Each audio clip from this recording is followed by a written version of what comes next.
Who would ever associate crime with those dear old homesteads? They always fill me with a certain horror. It's my belief, Watson, that the lowest and vilest alleys in London do not present a more dreadful record of sin than does the smiling and beautiful countryside. No man knew the hidden face of crime better than my friend Sherlock Holmes. My name is Dr. Watson, and it was my privilege to share the adventures of Sherlock Holmes. I will tell you about the case of the copper Beeches. It began, as so often, with a letter. It made Holmes want to laugh at first, but soon he was to take it seriously. And you will see why in just a moment. Well, it looks as though I've touched bottom at last. This note I had this morning marks my 0 point, I fancy. Here, read it. Thank you. Dear Mr. Holmes, I'm very anxious to consult you as to whether I should or should not accept a situation which has been offered to me as governess. I shall call at 10:30 tomorrow if I do not inconvenience you. Yours faithfully, Violet Hunter. And you know the young lady? Not I. Well, the note was written yesterday, and it's 10:30 now. Yes, and I have no doubt that is her ring. Yes, well, let us hope so. But our doubts will very soon be resolved, for here, unless I'm much mistaken, is the person in question. Oh. You will excuse my troubling you, I hope, Mr. Holmes. I shall be happy to do anything I can to serve you, Miss Hunter. Pray take a seat. Thank you. Oh, this is my friend and colleague, Dr. Watson. How do you do? How do you do, Dr. Watson? Well, Mr. Holmes, I think I should explain that I have had a very strange experience. And as I have no parents or relatives of any sort from whom I could ask advice, I thought that perhaps you would be kind enough to tell me what I should do. A strange experience? I have been a governess for 5 years, but my employer recently took an appointment abroad, and I found myself without a situation. I advertised and I answered advertisements, but I had no success. Then the little money I'd saved began to run short. I was at my wit's end what to do. There is a well-known agency for governesses in the West End called Westways, and I used to call there about once a week. The manager, Miss Stoper, sits in her own little office, and the ladies who are seeking employment wait in an anteroom. They're shown in one by one, and Miss Stoper consults her ledgers and sees whether she has anything to suit them. Well, when I called last week, I was shown into the office as usual, but I found that Miss Stoper was not alone. Ah, this one will do. I could not ask for anything better, Miss Stoper. Capital, capital. Sit down, Miss Hunter, please. This is Mr. Rucastle. Thank you. You are looking for a situation, miss? Yes, sir. As governess? Yes, sir. And what salary, do you ask? In my last place, with Colonel Spence Munro, I had £4 a month. Oh, come. Sweating, rank sweating. How could anyone offer so pitiful a sum to a lady with such attractions and accomplishments? Oh, my accomplishments, sir, may be less than you imagine. A little French, a little German, music and drawing. Now, this is all quite beside the question. The point is, have you the bearing and deportment of a lady? There it is, in a nutshell. If you have not, you are not fitted for the rearing of a child who may someday play a considerable part in the history of the country. But if you have, well, then how could any gentleman ask you to condescend to accept anything under 3 figures? Your salary with me, madam, would commence at £100 a year. Oh. It is also my custom to advance to my young ladies half their salary beforehand, so that they may meet any little expenses of their journey and their wardrobe. May I ask where you live, sir? Hampshire, charming rural place, the Copper Beeches, 5 miles on the far side of Winchester. It's the dearest old country house. And my duties, sir? 1 child, 1 dear little romper, just 6 years old. My sole duties, then, are to take charge of a single child. No. Not the soul, my dear young lady. Your duty would be, as I'm sure your good sense would suggest, to obey any little commands, provided always that they were such as a lady might with propriety obey, and which I or my wife might give. Your wife? I should be happy to make myself useful, of course. Quite so. We are faddy people, you know. Faddy, but kind-hearted. In dress now, for example, if you were asked to wear any dress which we might give you, you would not object to our little whim, huh? Why, no, sir. Or to sit here, or sit there. That would not be offensive to you. No. Or to cut your long hair quite short before you came to us. My hair? Oh, no, sir. Oh, not my hair. Oh, I'm afraid that is quite impossible. Well, I'm afraid it's quite essential. It is a little fancy of my wife's. And ladies' fancies, you know, madam, ladies' fancies must be consulted. And so you wouldn't cut your hair? No, sir. I really could not. Very well. In that case, Miss Stoper, I had best inspect a few more of your young ladies. Very well, Mr. Rucastle. Miss Hunter, do you desire your name to be kept upon our books? Oh, if you please. Well, really, it seems rather useless since you refuse the most excellent offers in this fashion. You can hardly expect us to exert ourselves to find another opening for you. Good day, Miss Hunter. Next, come along now. Well, Mr. Holmes, when I got back to my lodgings and found little enough in the cupboard and 2 or 3 bills on the table, I began to ask myself whether I had not done a foolish thing. After all, if these people had strange fads, they were at least ready to pay for their eccentricity. Very few governesses in England are getting 100 a year. Besides, what use was my hair to me?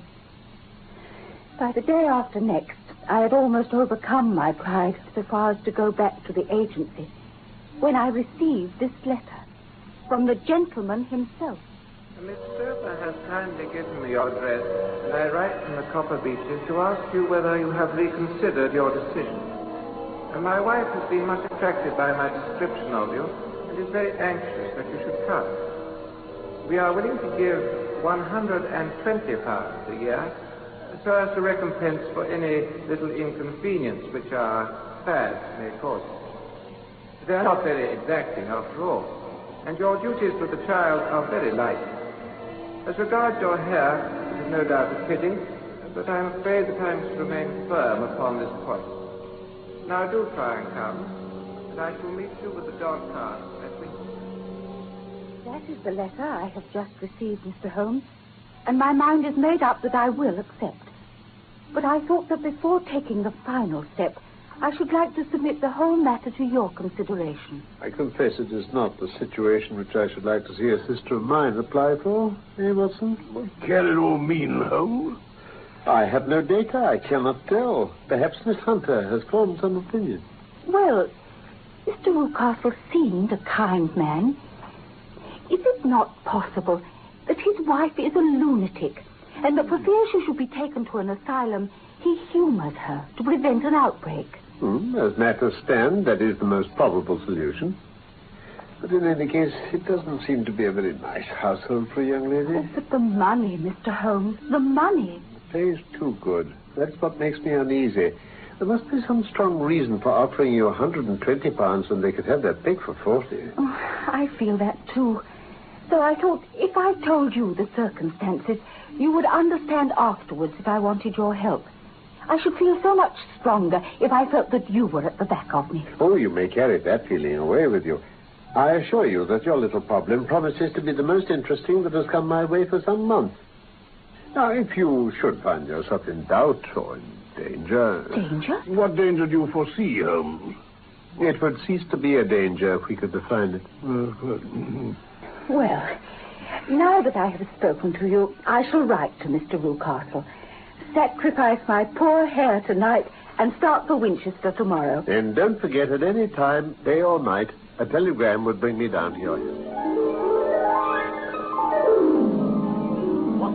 Watson, listen to this. What?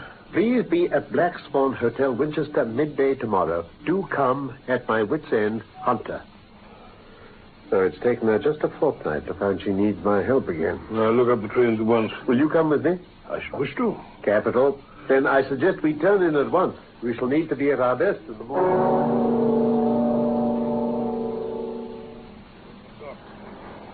How much further to go? Good.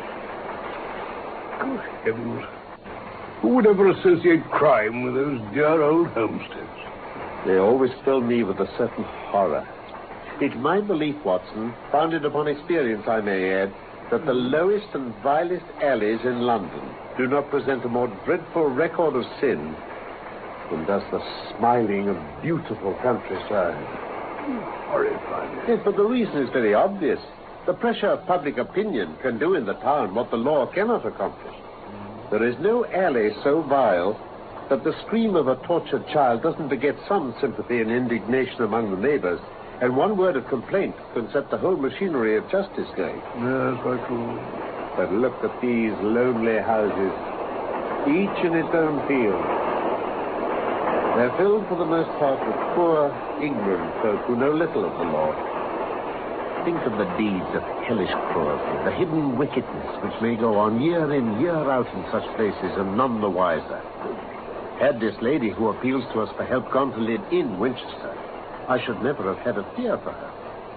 No, it's the 5 miles of country between that makes the difference. Still, if she can come into Winchester to meet us, she has her freedom. Where so? Can be the matter. Do you suggest no explanation?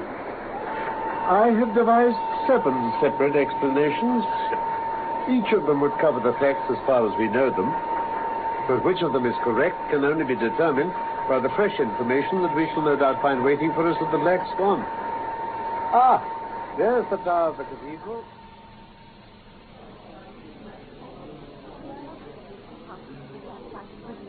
I got his leave to come into town this morning, though he little knew for what purpose. Pray let us have everything in its due order, Miss Hunter. Well, in the first place, I must say that I have met on the whole no actual ill treatment from Mr. and Mrs. Rucastle. But I'm not easy in my mind about them. I can't understand them. What can you not understand? The reason for their conduct. But you shall have it just as it occurred. When I came down, Mr. Rucastle met me here and drove me in his dog cart to Copper Beeches. Yes? I was introduced that evening to his wife and child. I gather that Mr. and Mrs. Rucastle had been married about 7 years. He was a widower, and his only child by his first wife was a daughter, who is now in Philadelphia.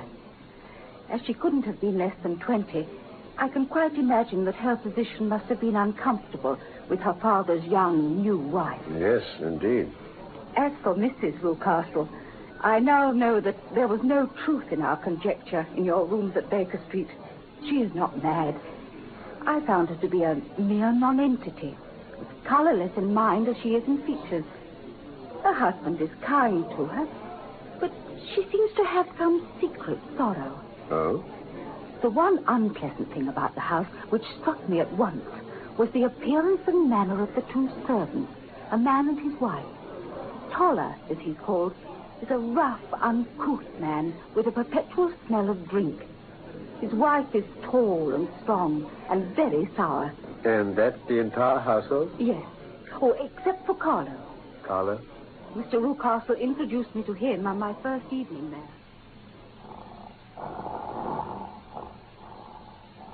Don't be frightened. He's well tied up. It's only Carlo, my mastiff. I call him mine, but really old Toller is the only one who can do anything with him. We feed him once a day, and not too much then, so he's always keen as mustard. Toller lets him loose every night, and heaven help the trespasser he lays his fangs into. Oh, and for goodness sake, Miss Hunter, don't you ever on any pretext set your foot over the threshold at night.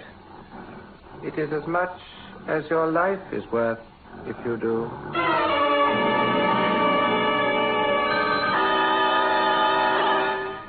Very direct warning, and no idle one, I fancy. But pray, Miss Hunter, continue your narrative. For 2 days after my arrival, my life was very quiet. On the 3rd, Mrs. Rucastle came down just after breakfast and whispered in her husband's ear. Ah, yes, to be sure. Miss Hunter, my wife reminds me to say how much we are obliged to you for falling in with our whims so far as to cut your hair. And the effect is charming, my dear. Oh, it is nice of you to say so. I assure you it has not detracted the tiniest iota from your appearance. And now we shall see how a change of dress will become you. If you will kindly go up to your room, you will find one laid out ready on your bed. It belongs to my dear daughter Alice, who's now in Philadelphia. It should fit you very well. Charming. Simply charming. Might have been made to measure, eh, dear? A perfect fit. I was surprised to see how well it suited me. Perfect. And now, Miss Hunter, be good enough to take the chair over there, the one with its back to the center window. Ah, splendid. Now then, my dear, let us stay and talk with Miss Hunter for a little while, shall we? And they stayed there talking for about an hour, Mr. Holmes. Mr. Rucastle told some extremely funny stories. So funny that I laughed till I was tired. The odd thing was, though, that Mrs. Rucastle never so much as smiled at them. Then her husband suddenly remarked that I might change my dress and go about my daily duty. Well, 2 days later, the same thing happened. When he had had me laughing helplessly at his stories for a while, my employer handed me a novel, moved my chair slightly to one side, and asked me to read to him. I read for about 10 minutes, and then suddenly, in the middle of a sentence, he ordered me to stop and go and change my dress. Well, I hope, Mr. Holmes, you don't find my story too protracted. I'm glad of the full details, whether they seem to you to be relevant or not. Well, I shall try not to miss anything of importance. Well, you can imagine how curious I became as to the meaning of this extraordinary performance. For one thing, I noticed that they were always very careful to turn my face away from the window. Ah. I became consumed with a desire to see what was going on behind my back. Then a happy thought seized me. My hand mirror had been broken, and I concealed a small piece of the glass in my handkerchief. Good. On the next occasion, in the midst of the laughter, I put my handkerchief up to my eyes and was able, with a little management, to see all that there was behind me. And what was that? There was a man standing outside in the Southampton Road. He was small, and he had a beard. There were several others, but this one appeared to be looking earnestly in my direction. However, when I lowered my handkerchief, I found Mrs. Rucastle's eyes also fixed on me. She said nothing, but I'm convinced that she knew I had a mirror in my hand. She rose at once. Jethro, my dear, there's an impertinent fellow out on the road who's staring up at Miss Hunter. Really? A friend of Miss Hunter's, no doubt. I know no one in these parts, sir. Oh, dear me. How very impertinent, then. Kindly turn round and wave him away. Like this. Oh, surely it would be better to take no notice. No, we should have him loitering here always. Exactly. Kindly turn round, Miss Hunter, and motion him to go away. Very well. Is that all you have to tell us, Miss Hunter? Almost all, Mr. Holmes. I had noticed that one wing of the Copper Beeches appeared to be quite uninhabited. Oh? When I saw Toller come from there yesterday and forget to take the key out of the partition door, I slipped in quickly enough. I found a little passage with 3 doors in a line. 2 of them were open. The center one was closed and sealed with an iron bar and padlock. My nerves failed me suddenly. I turned and ran straight into the arms of Mr. Rucastle. So it was you, then? Oh, I'm so frightened. And what has frightened you, my dear young lady? It's so dreadfully still in there. It's so lonely and eerie. Only that? Why? What do you mean? Why do you imagine I locked the door to this wing? Why, I'm sure I don't know, sir. It's to keep out people who have no business here. Do you see now? Oh, well, I'm sure if I had known, Well, then, you know now. And if you ever put your foot over that threshold again, I'll throw you to the mastiff. Remember that, miss. After that, I suppose I could have fled the house. But I must confess my curiosity remained as strong as my fears. By the time I had sent you a wire, Mr. Holmes, I felt much easier. I had no difficulty getting leave to come here this morning, but I must get back by 3. Mr. and Mrs. Rucastle are going on a visit early this evening, and I have to look after the child. That is well. What about Toller and his wife? I heard his wife telling Mrs. Rucastle that he's drunk himself into incapability. She can do nothing with him. Capital. Now, is there a cellar with a good strong lock? Yes, the wine cellar. Do you think you could perform one more feat? I will try. Dr. Watson and I will be at the Copper Beeches by 7 o'clock. The Rucastles will be out by then? Yes. Yes, and Toller should still be incapable. Now, there only remains Mrs. Toller. If you could send her into the cellar on some errand and then turn the key on her, you would facilitate matters immensely. I will do it. Excellent.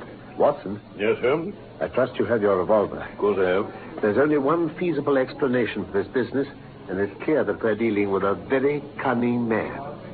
Very well then, Miss Hunter. We shall meet you at the Copper Beeches at 7 o'clock.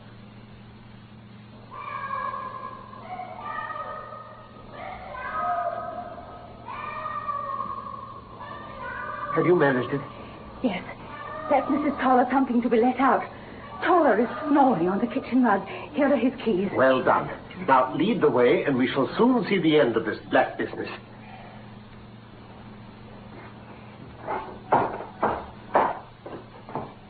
This is the locked room. Now, one of these keys must fit the lock. No sound from inside. I trust we're not too late. This is the one. There's no one here. Rucastle has guessed Miss Hunter's intentions and carried his victim off. Yes, but how? Through that skylight. We shall soon find out how he managed it. Yes. Yes, I can just see the end of a ladder against the eave. But why should he need I tell you, he's a clever and dangerous man. Holmes, someone's coming. Watson, have your pistol ready.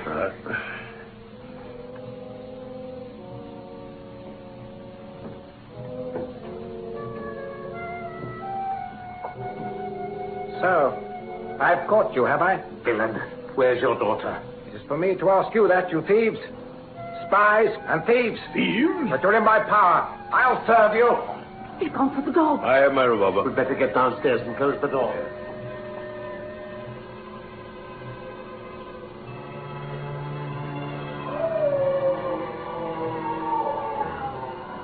Great heaven, it's got him. Quickly, Watson.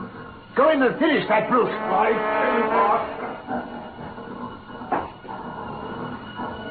Shoot me, Watson.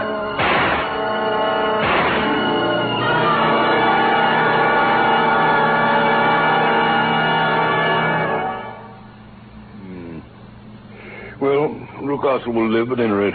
Then let us hear what Mrs. Toller has to tell us. It's clear to me that she knows more about this matter than anyone else. I've done so before now if I'd have got out of that cellar. Oh, miss, it's a pity that I didn't know what you was planning. I'd have told you were wasting your time. But how could I know? Pray, Mrs. Toller, let us hear it. There are several points on which I must confess I'm still in the dark. Well, she was never happy at home, wasn't Miss Alice, after he married again. You refer to Rucastle's daughter? Yes, sir. She wasn't happy. But things never got real bad for her till she took up with Mr. Fowler. Mr. Fowler? The seafaring gentleman. She met at a friend's house. And Rucastle objected to the association. Well, it wasn't just that, sir. You see, Miss Alice had a lot of money of her own by her mother's will. And there seemed to be a chance of her husband coming forward. Mr. Rucastle wanted her to sign a paper giving him control of the money, whether she married or not.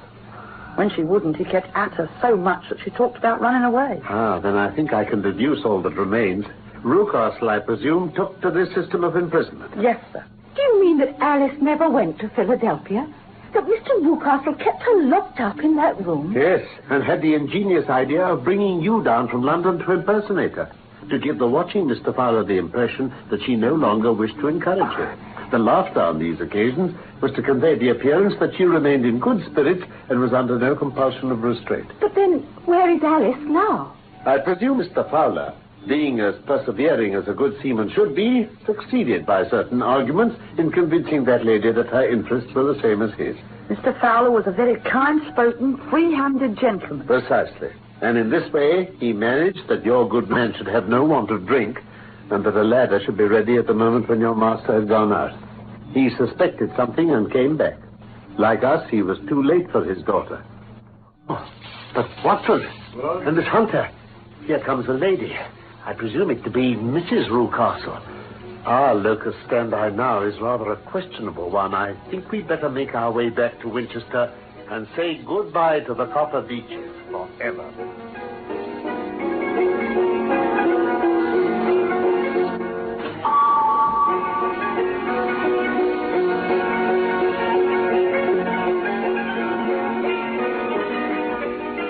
The Case of the Copper Beeches was one of the stories of Sherlock Holmes by Sir Arthur Conan Doyle.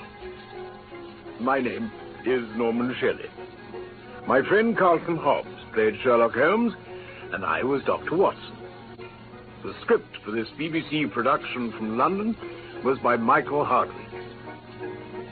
I look forward to the pleasure of your company again, soon, for more of the adventures of Sherlock Holmes.